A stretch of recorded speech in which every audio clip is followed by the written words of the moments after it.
नमस्कार। आज की इस खास चर्चा में हम एक बेहद दिलचस्प और सच कहूं तो थोड़ा हैरान कर देने वाले विषय पर बात करने वाले हैं। इतिहास में जब भी सभ्यताओं के पतन की बात आती है तो हमारे दिमाग में सबसे पहले युद्ध और तलवारें आती हैं। लेकिन क्या हो अगर किसी सभ्यता को खत्म करने का असली हथियार उसका ज्ञान छीन लेना हो? आज हम इसी ऐतिहासिक विश्लेषण की गहराइयों में उतरने वाले हैं। इस पूरी चर्चा को हमने कुछ मुख्य हिस्सों में बांटा है। शुरुआत करेंगे प्राचीन नालंदा के गौरव से, फिर देखेंगे खिलजी का इलाज और उसके बाद हुआ विनाश। इसके बाद हम विनाश के वैश्विक पैटर्न को समझेंगे और फिर आगे बढ़ेंगे मैकाले की नई शिक्षा नीति और अंत में मैकालेवाद की अवधारणा तक। तो चलिए बिना किसी देरी के शुरू करते हैं। भाग 1, प्राचीन नालंदा का गौरव। शुरुआत करते हैं प्राचीन भारत के नालंदा विश्वविद्यालय से। यह सिर्फ एक शिक्षण संस्थान नहीं था, बल्कि पूरी दुनिया के लिए ज्ञान का एक बहुत बड़ा केंद्र था। जरा इस पैमाने के बारे में सोचिए। एक ही समय में 10,000 छात्र और 2,000 महान विद्वान यहाँ एक साथ रहकर विद्या ग्रहण करते थे। और ऐसा नहीं है कि यहाँ सिर्फ स्थानीय लोग थे। चीन, तिब्बत, तुर्की और मंगोलिया जैसी दूर दराज की जगहों से लोग यहाँ खिंचे चले आते थे। सच में ये अपने आप में एक पूरी दुनिया थी। और इस पूरे ज्ञान के महासागर का दिल था इसका धर्मागंज पुस्तकालय परिसर। ये कोई आम लाइब्रेरी नहीं थी। ये 3 विशाल इमारतों में फैली हुई थीं, जिनके नाम थे रत्नोदिधि, रत्नसागर और रत्नरंजक। इनमें से रत्नोदिधि तो 9 मंजिला ऊंची इमारत थी। जरा कल्पना कीजिए, विज्ञान, खगोल शास्त्र और आयुर्वेद पर लिखी गई लाखों हस्तलिखित पांडुलिपियां वहां मौजूद थीं। ये उस दौर का सबसे बड़ा बौद्धिक खजाना था, एक ऐसा खजाना जिसकी कोई कीमत नहीं लगाई जा सकती थी। भाग 2, खिलजी का इलाज और विनाश। अब आते हैं साल 1193 पर, जहां से इतिहास एक बहुत ही नाटकीय मोड़ लेता है। सैन्य कमांडर बख्तियार खिलजी एक ऐसी रहस्यमयी बीमारी का शिकार हो गया कि उसके बचने की कोई उम्मीद नहीं बची थी।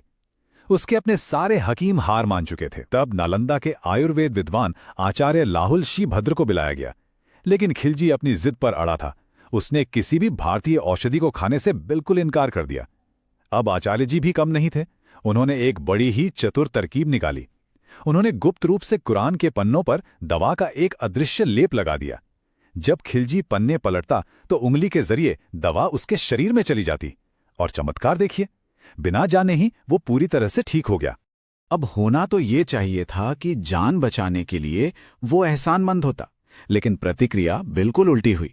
इस घटना ने खिलजी के मन में एक गहरी असुरक्षा पैदा कर दी। उसे ये एहसास हो गया कि यहाँ का स्थानीय ज्ञान उसके अपने ज्ञान से कहीं ज्यादा श्रेष्ठ है, और यही श्रेष्ठता उसे अपनी सत्ता के लिए एक बहुत बड़ा खतरा लगने लगी। इसी डर और असुरक्षा के चलते खिलजी ने नालंदा पर एक बेहद क्रूर हमला कर दिया।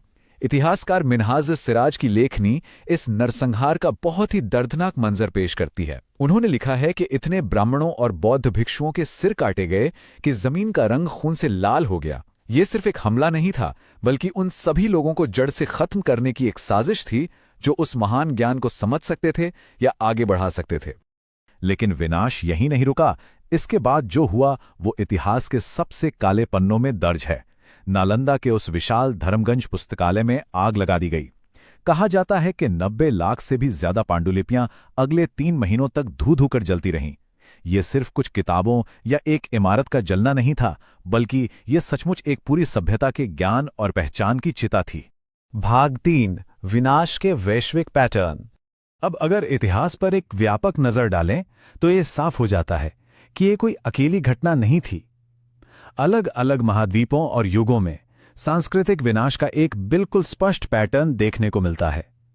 1193 में नालंदा का जलना हो, या फिर 1258 में मंगोल शासक हुलागु खान का बगदाद की किताबों को दजला नदी में फेंकना, जिससे कहा जाता है कि नदी का पानी स्याही से काला हो गया था, या फिर 1933 में नाजी शासन के दौरान किताबों का जलाया जाना। जगह अलग थीं, सदियां अलग थीं, लेकिन तरीका और मकसद बिल्कुल एक जैसा था। तो इन सब घटनाओं से एक बहुत बड़ा निष्कर्ष निकलकर सामने आता है। वो ये कि जब भी कोई आक्रमणकारी किसी सभ्य समाज को पूरी तरह से कुचलना चाहता है, तो वो सबसे पहले उसके दिमाग पर हमला करता है, यानी उसकी शिक्षा प्रणाली पर। क्योंकि ये बात साफ है कि किसी भी समाज के शरीर पर कब्जा करने से पहले उसके दिमाग को जीतना या उसे खाली करना जरूरी होता है। भाग 4, मैकाले की नई शिक्षा नीति। जैसे जैसे हम 19वीं सदी में आते हैं, हम देखते हैं कि ब्रिटिश ईस्ट इंडिया कंपनी ने इस विनाश की रणनीति को एक बिल्कुल नया और कहीं ज्यादा परिष्कृत रूप दे दिया। विनाश के ये दो अलग अलग रूप समझना बहुत जरूरी है। एक तरफ है तलवार और आग का हिंसक भौतिक विनाश, जैसा खिलजी या मंगोलों ने किया, और दूसरी तरफ है प्रणालीगत विनाश, जहां कलम और नीतियों का इस्तेमाल करके ज्ञान को मनोवैज्ञानिक रूप से बदल दिया जाता है। ये तरीका धीमा जरूर है, लेकिन इसका असर कहीं ज्यादा गहरा होता है। दरअसल अंग्रेजों को एक बात बहुत अच्छी तरह समझ आ गई थी। भारत जैसे विशाल देश को, जिसकी जड़ें हजारों साल पुरानी परंपराओं और एक मजबूत गुरुकुल प्रणाली से जुड़ी हों, उसे महज हथियारों के दम पर हमेशा के लिए गुलाम नहीं बनाया जा सकता। उन्हें समझ आ गया था कि लंबे समय तक राज करने के लिए लोगों के सोचने का तरीका बदलना होगा। और इसी सोच ने जन्म दिया लॉर्ड मैकाले की 1835 की शिक्षा नीति को। मैकाले का ये कथन बहुत कुछ साफ कर देता है। हमें वर्तमान में एक ऐसा वर्ग तैयार करने की पूरी कोशिश करनी चाहिए जो हमारे और उन करोड़ों लोगों के बीच मध्यस्थ का काम करे। एक ऐसा वर्ग जो खून और रंग से तो भारतीय हो, लेकिन अपनी पसंद, विचारों और बुद्धि में अंग्रेज हो। उनका लक्ष्य देश को साक्षर करना कभी था ही नहीं। वे तो बस साम्राज्य की मशीनरी को चलाने के लिए ऐसे पुर्जे तैयार करना चाहते थे जो अपनी ही संस्कृति से पूरी तरह कट चुके हों। इसके बाद 1844 के नीतिगत बदलाव ने जैसे ताबूत में आखिरी कील ठोक दी। सरकारी नौकरियों को सीधे तौर पर केवल अंग्रेजी शिक्षा से जोड़ दिया गया, और तो और संस्कृत, अरबी और फारसी जैसी स्थानीय भाषाओं को आधिकारिक रूप से पिछड़ा घोषित कर दिया गया। इसका नतीजा क्या हुआ? सदियों पुरानी पारंपरिक शिक्षा प्रणाली और गुरुकुल बिना किसी फंड के रातों रात पंगु हो गए और धीरे धीरे खत्म होने की कगार पे पहुंच गए। भाग 5, मैकालेवाद की अवधारणा। ये पूरा घटनाक्रम हमें एक बहुत ही महत्वपूर्ण समाजशास्त्रीय अवधारणा तक ले जाता है, जिसे आजकल मैकालेवाद कहा जाता है। ये मुख्य रूप से 1835 के अधोमुखी निस्यंदन सिद्धांत या कहें डाउनवर्ड फिल्ट्रेशन थ्योरी पर आधारित है। इसे थोड़ा ध्यान से समझते हैं। ये एक ऐसी नीति थी जिसमें सिर्फ एक बहुत छोटे कुलीन वर्ग को अंग्रेजी में शिक्षित किया गया, ये सोचकर कि ये नया कल्चर छन छन कर नीचे आम जनता तक पहुंचेगा। और इसका सबसे दुखद परिणाम ये हुआ कि आम लोगों के मन में अपनी ही भाषा और अपनी ही विरासत के लिए एक गहरी हीन भावना पनपने लगी। तो अगर हम दोनों तरीकों की तुलना करें तो बात बिल्कुल साफ हो जाती है। जहां किताबें जलाना किसी सभ्यता के बीते हुए कल के ज्ञान को मिटाता है, वहीं इस तरह की प्रणालीगत नीतियां स्थानीय ज्ञान का सम्मान करने की हमारी भविष्य की क्षमता को ही खत्म कर देती हैं।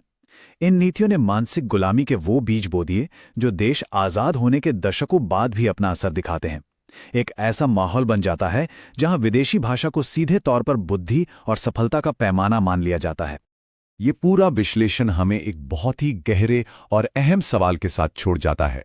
क्या सदियों पुरानी उन नीतियों का असर सच में खत्म हो चुका है, या फिर लॉर्ड मैकाले की औपनिवेशिक शिक्षा नीति का भूत आज भी हमारी आधुनिक सामाजिक सोच, बुद्धि को मापने के हमारे पैमानों और विकास की हमारी परिभाषाओं को चुपचाप आकार दे रहा है? इस बारे में विचार जरूर कीजिएगा।